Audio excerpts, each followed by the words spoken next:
សួស្តីទាំងអស់គ្នាអញ្ចឹងនៅក្នុងវីដេអូនេះយើងនិយាយអំពីសមីការអក្សរនិទានដែលមានរាងឬការ៉េ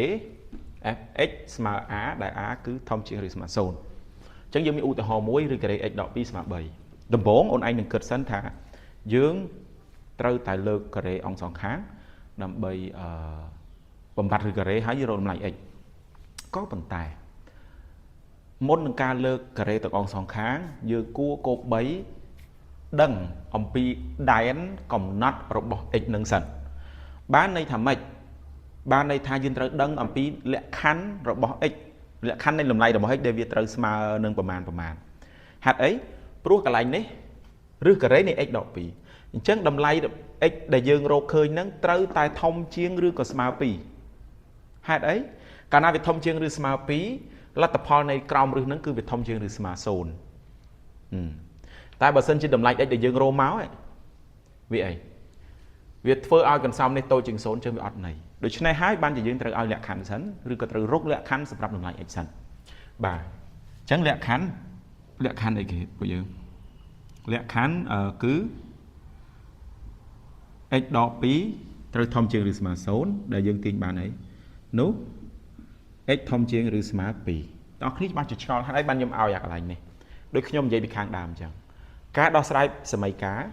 គឺយើងដើម្បីរកតម្លៃ x ក៏ប៉ុន្តែ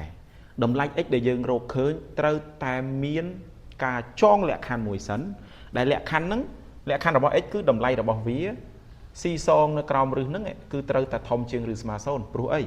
ព្រោះតម្លៃលេខដែលនៅក្រោមរឹសការ៉េมันអាចអវិជ្ជមានបានទេគឺវាត្រូវតែវិជ្ជមានឬក៏0អញ្ចឹងទៅអញ្ចឹងអូខេនោះយើងទាញបាន x ធំជាងឬស្មើ2 x ធំជាងឬស្មើ2នេះមិនមែនជារឹសនៃសមីការទេណាកុំច្រឡំគឺជាដែនតម្លៃរបស់ x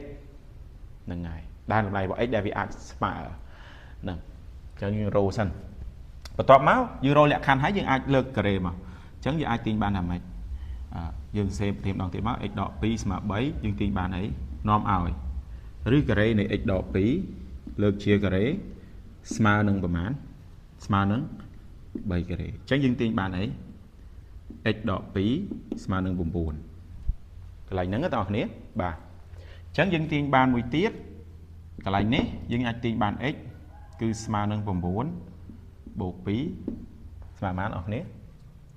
គឺស្មើនឹង10 11អញ្ចឹងតម្លៃ x ស្មើ11ជារឹសនៃសមីការសំណួរយើងសួរថាតើតម្លៃ x 11ហ្នឹងវាបំពេញលក្ខខណ្ឌពីលើទេបំពេញអញ្ចឹងមានន័យថាយើងយកហ្នឹងហើយតែបើសិនជាយើងរកឃើញតម្លៃ x វាស្មើដក1លានអញ្ចឹងទៅអត់យកទេដោយសារអីនេះ